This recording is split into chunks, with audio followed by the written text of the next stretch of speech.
Hey, what's going on, everybody? My name is Dominic from Dominic Talks Movies, and today I'm going to be reviewing the original Toy Story from 1995. If that sounds interesting, let's get right into the review.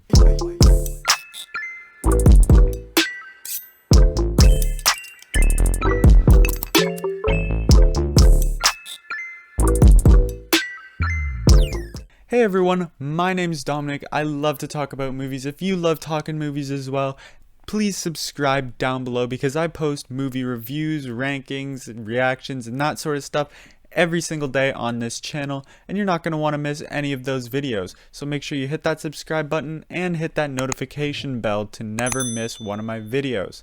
Now today I'm going to be reviewing the original Toy Story from 1995. This was one of my childhood favorites, and to be honest, I haven't seen it since my childhood, but I decided to give it a rewatch yesterday, and I was pleasantly surprised. I enjoyed this one a lot as a teenager. Now, with all that being said, let's get right into the positives of the film. Now, first, it is an absolutely classic Pixar film. There's no denying that. It's actually the very first one, and because of that, it holds a lot of nostalgia in people's hearts. I will say it does hold nostalgia in my heart, but it is still a phenomenal film. It's also aged incredibly well, and it is a timeless classic that will never get old. This one will live in history as one of the most classic films ever because it is just such a heartwarming and fun story. Also, for the main target audience being children, Pixar did a really good job of making this film pretty mature. It tackled themes such as like love, friendship, and the meaning of life in a film that is about toys and it's based for children.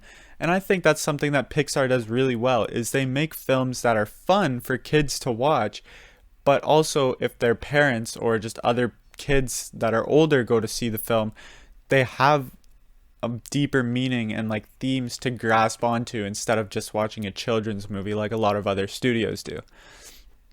And that was almost at its peak in Toy Story because this has some really deep themes. Also, this set design and just the locations in general are done very well. It is made in a way so that when it builds the world and the characters, you're comfortable around Andy's toys and in Andy's house. But when you see like Sid's house, you feel uncomfortable and almost scared because of all the things that he does to his toys. And I think this is just done absolutely beautifully.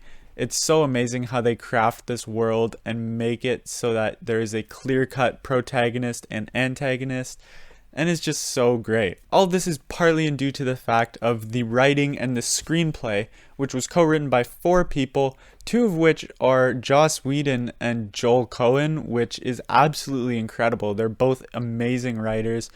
I didn't know that the screenplay was partially written by them, and it makes sense now because it is such an amazing screenplay and story. Finally, I love the main storyline of Woody kind of accepting that he's not Andy's favorite toy anymore and that he has to become friends with Buzz or else it's just not going to work. And it is built so beautifully throughout the whole film. This storyline spans for basically the entire movie, and it's just done so well. You really care for Woody, but at the same time you want to see Buzz succeed as well. So you kind of have this dynamic that you want them to be friends, you want them to work together, and at the end of the film, that is exactly what happens, and it just works so well. Now for the negatives, there aren't too many, one of which being the ending, which was a little anticlimactic for me because really all that happened is they land in the box, and then it's happily ever after from there.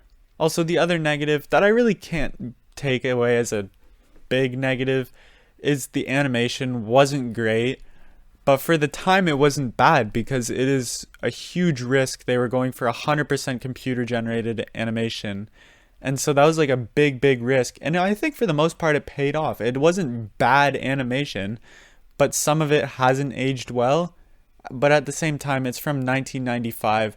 The animation was a huge risk at the time, and so I can't really take that away from the film. And overall, I'm going to give Toy Story from 1995 a 92%.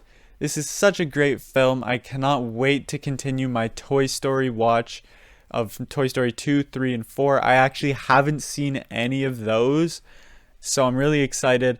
I don't know if anything's going to top this one for me, but I guess we'll see. And yeah, that's going to do it for this video, guys. If you enjoyed, don't forget to leave a like on the video to help support my channel. Also, subscribe down below and turn on the notification bell so you never miss when I upload a brand new video. And also share my channel with your friends, because I'm only 80 subscribers away from hitting that big 200. I want to hit it by the end of August. If you guys could share my channel with your friends, that would be much appreciated so we could hit that nice and fast. And yeah, that's going to be it from me, guys. I'll see you in the next one.